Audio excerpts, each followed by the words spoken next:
कोकणातील प्रत्येक अपडेट जाणून घेण्यासाठी आजच माझे कोकणच्या सोशल मीडिया प्लॅटफॉर्मला लाईक, फॉलो आणि सबस्क्राइब करा। नमस्कार, मी सागर कदम। तुम्ही पाहत आहात माझे कोकणचे प्राइम टाइम बुलेटिन। बातमीपत्राला सुरुवात करण्याआधी पाहूयात बातमीपत्रातील महत्त्वाच्या हेडलाईन्स। खोपोलीतील मंगलम ऑर्गॅनिक्स लिमिटेड फॅक्टरीमध्ये भीषण आग। तब्बल 4 तासांच्या अथक परिश्रमानंतर आगीवरती नियंत्रण। आग विझवण्यासाठी 13 एजन्सीच्या फायर ब्रिगेड करून प्रयत्न। खारघरमध्ये घरगड्यानेच केली घरात 42.5 लाखांची चोरी। 6 दिवसांमध्ये आरोपी खारघर पोलिसांच्या जाळ्यात। महाड उपजिल्हा रुग्णालयात प्रसूती तज्ञाची नेमणूक। उपजिल्हा रुग्णालयाच्या कारभाराला मिळाली गती। गोरगरीब कुटुंबियातील गर्भवती महिलांना मोठा दिलासा।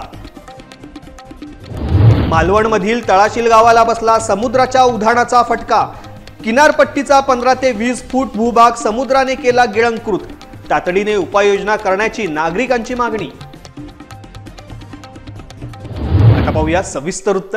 रायगडच्या खालापूर तालुक्यातील मंगलम कंपनीमध्ये रात्री भीषण आग लागल्याने हाहाकार उडालाय। या आगीत कोणतीही जीवितहानी झालेली नाहीये, मात्र साहित्य सामुग्री जळाल्याने वित्तहानी झालेली आहे।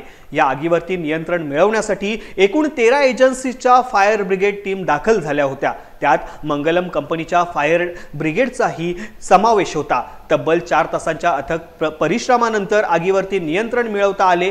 हेल्प फाउंडेशनच्या मेंबर्सनी खालापूर तालुका पोलीस स्टेशनचे पोलीस निरीक्षक सचिन पवार आणि मंडळ अधिकारी संदेश पानसरे यांच्या मार्गदर्शनाखाली घटनास्थळी येणाऱ्या फायर ब्रिगेड टीमचे नियोजन, संसाधनांची जुळवाजुळव, संसाधनांची वाहतूक इत्यादी बाबतीत मोलाची भूमिका बजावली आणि आग लागलेल्या ठिकाणी सुरक्षेच्या साधनांचा वापर करत प्रत्यक्ष मदतकार्य केले।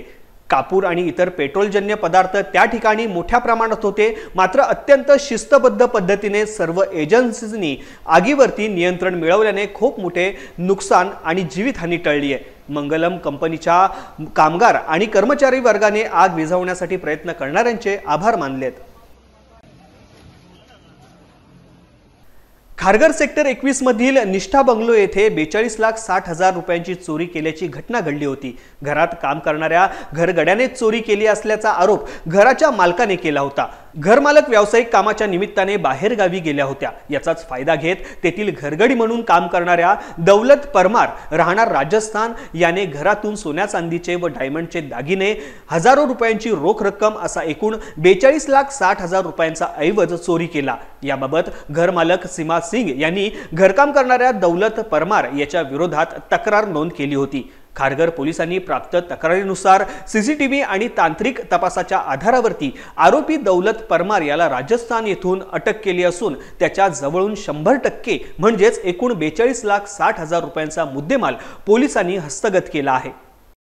9 जुलै 2025 रोजी खारघर पोलीस स्टेशन येथे गुन्हा रजिस्टर क्रमांक 298/2025 भारतीय न्याय संहिता कलम 306 अन्वये चोरीचा गुन्हा दाखल झाला होता।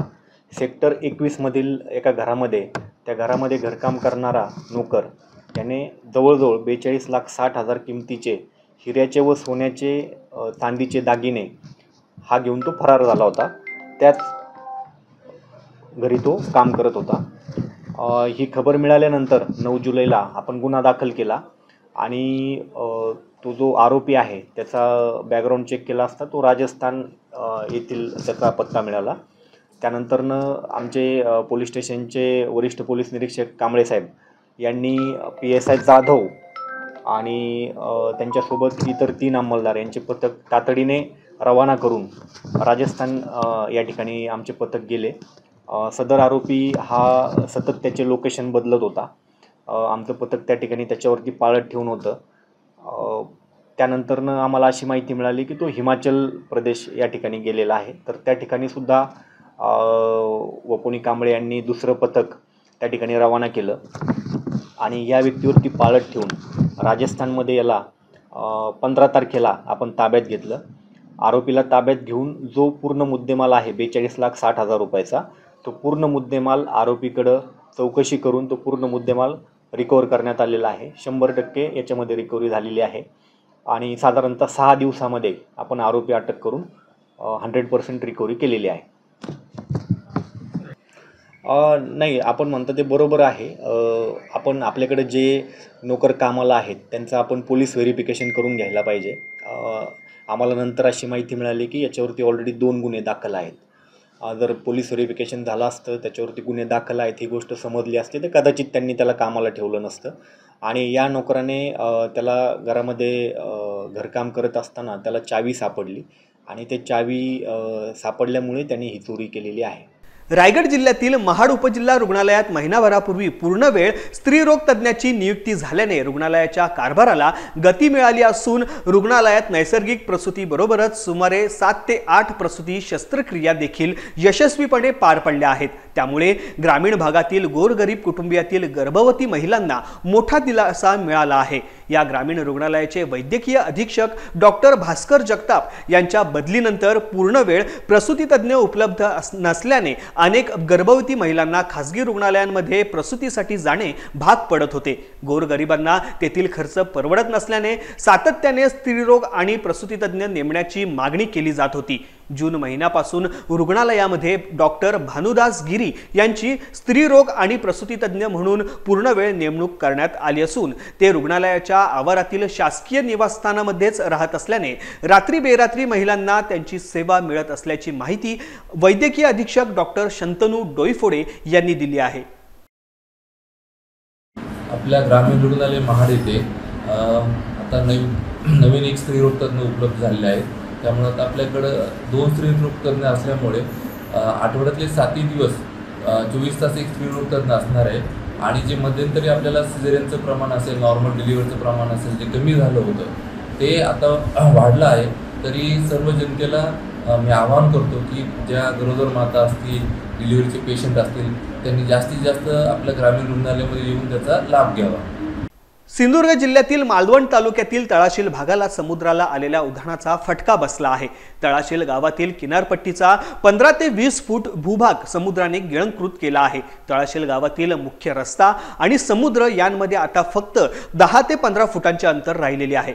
समुद्रास आणखी उधाण आल्यास हा रस्ताच समुद्र गिळंकृत करण्याची शक्यता निर्माण झालेली आहे. याबाबत तातडीने उपाययोजना करण्याची मागणी ग्रामस्थांनी केली आहे.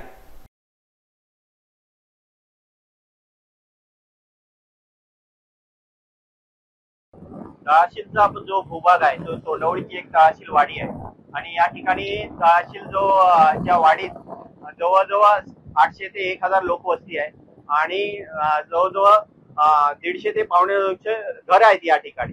आणि अशी लोकसंख्या आणि हा समुद्र आणि खाडी यांच्या मधोमध तयार झालेल्या पट्ट्यात एक वाळूमय पट्ट्याचा झालेला ही तळाशीलची वाडी आहे. असं असताना या ठिकाणचं जे हे आहे राहणीमान आहे ते पूर्णपणे मच्छीमारीवर अवलंबून आहे. आणि त्याचबरोबर हा जो किनारपट्टीचा भाग आहे त्या भागाचा राहिलेला जो अपुरा बंधारा आहे त्यामुळे या तळाशील वाडीला धोका निर्माण झालेला आहे. समुद्राचं अतिक्रमण दिवसेंदिवस वाढत चाललेलं आहे आणि त्यामुळे या ठिकाणी एवढी गंभीर परिस्थिती आता निर्माण झाली आहे की तळाशील वाडी पूर्णपणे वाहून जाण्याच्या मार्गावर आहे. हा तोंडवळी गावाची तळाशील वाडी ही या जो प्रमुख एक रस्ता आहे तो रस्ता आणि समुद्राचं अंतर हे फक्त ते 5 ते 10 फूट एवढं शिल्लक राहिलेलं आहे. आणि तो जर रस्ता जर पूर्णपणे वाहून गेला तर या तळाशील वाडी पूर्णपणे वाहून जाण्याच्या भीती ग्रामस्थांच्या मनात आहे. आमची प्रशासनाकडे काय हा पूर्वी जो बंधारा आहे यापूर्वीचा तो माजी खासदार नारायण राणे आणि माजी आमदार वैभव नाईक यांच्या मार्फत या ठिकाणचा सागरी बंधारा आहे त्याच्या 2 टप्प्याचा भाग पूर्ण झालेला आहे. अजून एका टप्प्याचा भाग 600 ते 700 मीटरचा भाग अपूर्ण राहिलेला आहे आणि तो भाग तातडीने करावा यासाठी आम्ही गेल्या 2 वर्षापूर्वी या ठिकाणी आंदोलन केलेलं, पाण्यात उतरून उपोषण केलेलं, त्याची पण कुठल्याही शासनाने दखल घेतली नाही. आणि आता या ठिकाणी जो भूभाग वाहून चाललेला आहे जो भाग वाहून जातोय त्याला वाचवण्यासाठी शिवसेना जिल्हा प्रमुख माननीय दत्ताजी सामंत यांनी या ठिकाणी तात्काळ याची दखल घेऊन हा भूभाग आपला वाडीचा वाहून जातोय किंवा जो वाडी 2 तुकडं पडण्यापासून वाचवावं यासाठी या ठिकाणी ते गेले 2 दिवस या ठिकाणी तहसील ग्रामस्थांची संपर्क साधून या ठिकाणी प्रत्यक्ष भेट देऊन आपल्या स्वखर्चाने या ठिकाणी आता काळ्या बंधाऱ्याचा तात्पुरता दगडी बंधारा ते काम या ठिकाणी चालू केलेले आहेत आणि त्यांच्यामुळे आम्हाला कुठेतरी आज आशा निर्माण झाली आहे की आम्ही या ठिकाणी सुरक्षित राहू शकतो।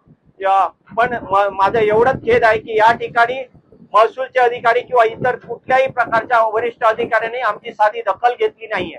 रत्नागिरी शहर पोलीस निरीक्षक सतीश शिवरकर यांची जिल्हा नियंत्रण कक्ष येथे पोलीस निरीक्षक म्हणून बदली करण्यात आलेली आहे। त्यांच्या जागी आता शहर पोलीस निरीक्षक म्हणून पोलीस निरीक्षक विवेक पाटील यांची नियुक्ती करण्यात आली आहे। विवेक पाटील हे यापूर्वी सागरी सुरक्षा पथकाचे पोलीस निरीक्षक म्हणून कार्यरत होते। पर्यावरण संवर्धनाची गरज ओळखून चिल्ड्रन इस्लामिक ऑर्गनायझेशन रत्नागिरीने एक स्तुत्य पर्यावरण जनजागृती कार्यक्रम आयोजित केला आहे। या कार्यक्रमात लहान मुलांपासून ते विविध क्षेत्रातील मान्यवरांपर्यंत 65हून अधिक लोकांनी सक्रिय सहभाग नोंदवला, ज्यामुळे समाजात पर्यावरण विषयी एक सकारात्मक संदेश पोहोचलाय। या उपक्रमाची सुरुवात पवित्र कुराण पठणाने झाली। त्यानंतर काटे पेड़ की आप बीती या भावनिक सादरीकरणाने उपस्थितांचे मने हेलावून टाकली। या सादरीकरणात झाडांवर होणाऱ्या अन्यायाचे चित्रण करण्यात आले। यानंतर रंगीत ॲक्शन सॉन्ग सादर करण्यात आले, ज्याने लहानग्यांमध्ये उत्साह संचारला। पर्यावरण विषयक भाषणांनी उपस्थितांना पर्यावरणाचे महत्त्व पटवून दिले। लहान मुलांमध्ये पर्यावरणाची जाणीव निर्माण करण्यासाठी पोस्टर मेकिंग आणि रंगभरण स्पर्धा घेण्यात आली। या स्पर्धांमध्ये सहभागी झालेल्या मुलांना बक्षिसे देऊन गौरवण्यात आले, ज्यामुळे त्यांच्यातील सर्जनशीलता आणि पर्यावरण विषयाची आस्था वाढीस लागली। कार्यक्रमाचे मुख्य आकर्षण म्हणजे सहभागींनी स्वतःच्या हस्ते केलेले वृक्षारोपण। लावलेल्या प्रत्येक झाडासोबत सेल्फी काढण्यासाठी खास सेल्फी कॉर्नर तयार करण्यात आले होते। कार्यक्रमाचा समारोप उपस्थित सर्वांनी घेतलेल्या पर्यावरण संवर्धनाच्या शपथेने झाला, ज्यामध्ये प्रत्येकाने लावलेल्या झाडाची स्वतः देखभाल करण्याचे वचन दिले। मैं CIO की मेंबर हूँ। हम आज यहाँ मिशन प्लांटेशन मुहिम के तहत जमा हुए हैं। हमारा मिशन पूरे भारत में 1 मिलियन पेड़ लगाना, बच्चों के लिए नेशनल लेवल पर एक मुहिम मुनक्कद की गई, मिट्टी में हाथ दिल वतन के साथ, जिसका मकसद पूरे भारत में, पूरे मुल्क में 1 मिलियन ट्रीज लगाना है। हम देख रहे हैं कि किस तेज़ी के साथ दरख्त काटे जा रहे हैं और ज़मीन का टेम्परेचर बढ़ता जा रहा है और ये बच्चे बहुत अच्छा हमारा मकसद, बच्चों के ज़रिए से हमारा ये मकसद पूरे मुल्क में फैलाने का एक अच्छा मौका था। तो हमने ये मुहिम मुनक्कद की। ये 25 जून से लेकर तो 25 जुलाई तक ये मुहिम चलेंगी और ये मुहिम यहीं तक नहीं रुकने वाली। हम आगे भी पेड़ लगाते रहेंगे और ये हमारे मकसद को पूरा करने की कोशिश करेंगे। रायगड जिल्ह्यातील 7 तालुक्यात इको सेन्सिटिव्ह झोन टाकण्यात आल्याचा मसुदा तहसील कार्यालयाकडून जारी करण्यात आला असून रायगड जिल्ह्यातील तब्बल 437 गावे ही इको सेन्सिटिव्ह झोनमध्ये येत असल्याचे केंद्र शासनाच्या मसुद्यामध्ये आहे। तर त्यात रोहा तालुक्यातील 119 गावांना वन व पर्यावरण विभागाने केलेल्या सर्वेक्षणाद्वारे संवेदनशील गावे म्हणून घोषित केले आहे। या अनुषंगाने यावरती हरकती घेत शेतकरी ग्रामस्थांवर लादले जात असलेले वन पर्यावरण संवेदनशील क्षेत्र हे रद्द करण्यात यावे, यासाठी शेकपच्या वतीने रोहा तहसीलदार, प्रांत अधिकारी आणि जिल्हा उपविभागीय वन विभाग अधिकारी यांना निवेदन देण्यात आले। यावेळी शेकपचे ज्येष्ठ नेते शंकरराव म्हस्कर यांच्यासह तालुक्यातील शेकपचे प्रमुख पदाधिकारी व कार्यकर्ते मोठ्या संख्येने उपस्थित होते।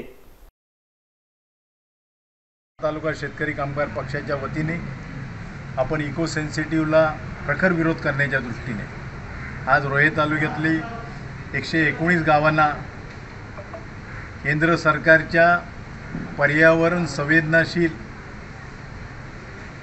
खात्याच्या वतीने या ठिकाणी 119 गावांना जे स्टँडिंग ऑर्डर दिलेली आहे आणि नोटीस जारी केलेली आहे, त्या संदर्भात शेतकरी कामगार पक्ष आज या ठिकाणी निवेदन देत आहे। या ठिकाणी उपविभागीय वन अधिकारी यांना निवेदन दिलं, प्रांत अधिकारी यांच्याकडे निवेदन दिलं आणि तहसीलदार रोहाना देखील निवेदन दिलेलं आहे। प्रामुख्याने रोहा तालुका हा रायगड जिल्ह्याचा भाताचा कोठार होता। रोहा तालुक्यात MIDC आहे, लगतचे तालुके पेण आणि अलिबाग हे MMRDचे आहेत।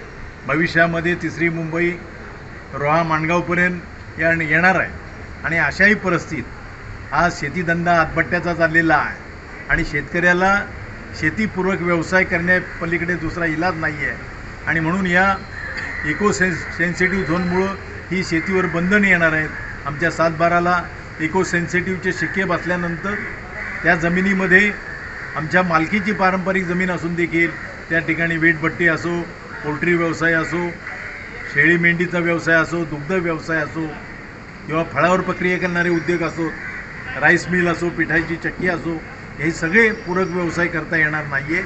आणि म्हणून ह्या आमच्या जमिनी ज्या आहेत यांच्यावर जी काही बंधनं इको सेन्सिटिव्हची आणलीत ती शासनाने त्वरित रद्द करावी ही आमची मागणी आहे. या ठिकाणी MIDC आणि नागोठणा परिसरात देखील वेगवेगळे प्रकल्प आलेले आहेत. अगोदर शेतकऱ्यांच्या जमिनी गेलेल्या आहेत आणि पुन्हा इको सेन्सिटिव्ह झोन लावून या ठिकाणी शेतकऱ्यांवर हा अन्याय आहे. आणि म्हणून शेतकरी कामगार पक्षाने आज सुरुवातीला आम्ही शांततेच्या मार्गाने हे आज निवेदन दिलेलं आहे. पण भविष्यात भाई जयंत पाटलांच्या नेतृत्वाखाली शेतकरी कामगार पक्ष मोठ्या प्रमाणात जनआंदोलन या तालुक्यात करेल. आणि जिल्ह्यामध्ये देखील 7 तालुक्यामध्ये 437 गावं ही इको सेन्सिटिव्ह झोनची शिकार झालेली आहेत. आणि म्हणून एकत्रितरित्या निश्चित शेका पक्ष मुकाबला करेल, प्रसंगी रस्ता रोको करेल, आंदोलन करेल, मोर्चे काढेल, पण शेतकऱ्यांना न्याय दिल्याशिवाय आम्ही स्वस्थ बसणार नाही. पनवेल महानगरपालिकेने शहरातील नागरिकांसाठी मोठा दिलासा देत मालमत्ता करावरील शास्ती माफीसाठी अभय योजना जारी केली आहे. आज महापालिका आयुक्त मंगेश चितळे यांनी पत्रकार परिषद घेऊन या योजनेची माहिती दिली आहे. या योजनेद्वारे मालमत्ता धारकांना थकबाकीच्या शास्तीवरती 25 ते 90% सूट मिळणार आहे. महापालिकेने नागरिकांना आवाहन केले आहे की त्यांनी वेळेवरती थकबाकी भरून या योजनेचा लाभ घ्यावा आणि पनवेल शहराच्या विकासात सहकार्य करावे. पनवेल महानगरपालिका स्थापनेपासून या ठिकाणी मालमत्ता कराची आकारणी आणि त्यानुसार शास्ती माफीबद्दल फार मोठ्या प्रमाणावरती असंतोष निर्माण झालेला होता. सुमारे 2100 कोटी मागणीपैकी 1800 कोटी इतका फार मोठ्या प्रमाणावरती या ठिकाणी थकबाकी निर्माण झालेली होती. या बाबतीमध्ये अनेक संघटना कोर्टामध्ये गेल्या होत्या, माननीय सर्वोच्च न्यायालयामध्ये पण त्या ठिकाणी केसेस प्रलंबित होत्या. या अनुषंगाने माननीय मुख्यमंत्री महोदय, माननीय उपमुख्यमंत्री महोदय, या मतदारसंघाचे असलेले खासदार बारणे साहेब, स्थानिक आमदार श्री विक्रांतजी पाटील आणि श्री प्रशांतजी ठाकूर साहेब, सर्व नगरसेवक या सगळ्यांचा फार मोठ्या प्रमाणावरती फॉलोअप या ठिकाणी चालू होता. हा प्रश्न सोडवण्याच्या अनुषंगाने महानगरपालिकेने सर्वोच्च न्यायालयामध्ये आमचे असलेले विधिज्ञ जे होते, सिनियर काउन्सिल्स, यांच्याशी चर्चा केली आणि त्यानुसार स्पष्टता आम्ही त्यामध्ये आणली होती. त्या स्पष्टतेच्या अनुषंगाने आणि लोकप्रतिनिधींच्या मागणीच्या अनुषंगाने माननीय प्रधान सचिव नगरविकास यांच्याकडे एक बैठक घेण्यात आली होती आणि त्यानुसार शासनाचे असे निर्देश प्राप्त झाले की महानगरपालिकेने आयुक्ताला त्यामध्ये सक्षम आहेत आणि त्यांच्या अधिकाराच्या प्राप्त अधिकारामध्ये शास्ती माफीबद्दल निर्णय घेण्यात यावा. त्या अनुषंगाने महानगरपालिकेने शास्ती माफीबद्दल निर्णय घेतलेला आहे आणि पुढील 2 महिन्याच्या कालावधीसाठी आपण शास्ती माफी या ठिकाणी घोषित करतो आहोत. त्यानुसारचं शेड्यूल आम्ही प्रसिद्ध करण्यात आलेलं आहे. याच्यामध्ये 18 जुलैपासून ते 15 ऑगस्टपर्यंत आम्ही 90% शास्ती माफी करतो आहोत आणि त्याच्यापुढे प्रत्येक 15-15 दिवसाच्या स्लॅबनुसार आपण त्यामध्ये 75%, 25%, 50% आणि 25% असं 2 महिन्याचा आम्ही उपक्रम त्या ठिकाणी राबवत आहोत. स्वच्छ भारत अभियानाअंतर्गत पणजी हे सर्वात स्वच्छ शहर म्हणून घोषित करण्यात आलेले आहे. 2024-25 चे स्वच्छ सर्वेक्षण पुरस्कार राष्ट्रपती द्रौपदी मुर्मू यांच्या हस्ते देऊन सन्मानित करण्यात आले. गोव्याचे आरोग्यमंत्री विश्वजित राणे, महापौर रोहित मोन्सेरेट यांनी हा पुरस्कार स्वीकारला आहे. पणजीला सर्वात स्वच्छ शहराचा किताब देण्यात आलेला आहे. घरोघरी कचरा संकलनापासून ते कचरामुक्त शहर प्रमाणपत्र मिळवण्यापर्यंत आणि कचऱ्यावरती वैज्ञानिक प्रक्रिया सुनिश्चित करण्यापर्यंत पणजीने शहरी स्वच्छतेमध्ये एक बेंचमार्क स्थापित केला आहे. यासह बातमीपत्रामध्ये वेळ झाली छोट्याशा विश्रांतीची. तुम्ही पाहत राहा फक्त माझे कोकण. विश्रांतीनंतर माझे कोकणमध्ये मी सागर कदम तुमचं पुन्हा एकदा मनपूर्वक स्वागत करतो. पेण तालुक्यातील डोलवी ग्रामपंचायतीमध्ये निविदा प्रक्रिया पूर्ण होण्यापूर्वीच एका कामाचे कंत्राट देऊन ते पूर्ण केल्याचा धक्कादायक प्रकार समोर आला आहे.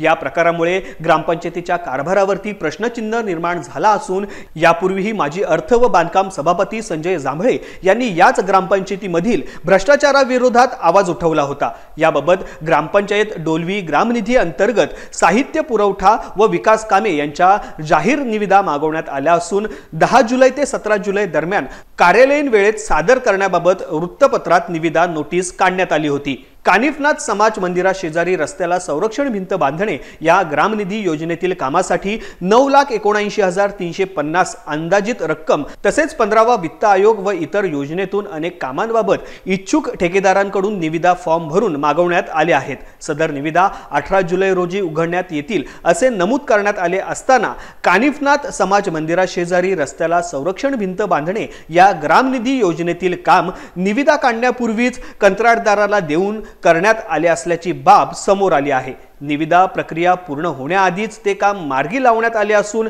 यामुळे शासनाच्या नियमावलींचे उल्लंघन झाल्याचा आणि यात मोठा आर्थिक गैरव्यवहार झाल्याचा संशय माजी रायगड जिल्हा परिषद अर्थ व बांधकाम सभापती संजय जांभळे यांनी व्यक्त केला आहे। रोड का बघायला मी अगोदर विचारला, मला बोलला हे काम करते तुझा, तर बोलू घेतलाय कोणी कंत्राट, तरुणी मला फोन लावला हे काम कर म्हणते, घेतलाय तर तुम्हीच बघा तर या बघा सगळाच निघून जावालाच मी त्याच्याकडे निघलो होतो। अरे बघायला ये बाबा कोणत्या पद्धतीत केलाय तो, दुसरा काय त्याला बोलता नाही म्हणा।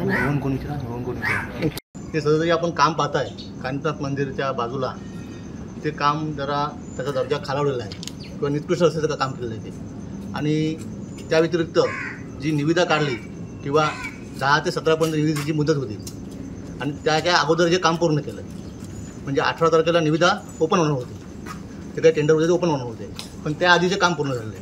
म्हणजे याचा अर्थ शासकीय नियम धाब्यावर बसवून सदरचं काम करण्यात आलेलं आहे आणि याच्यात योग्य ती कारवाई करायला पाहिजे।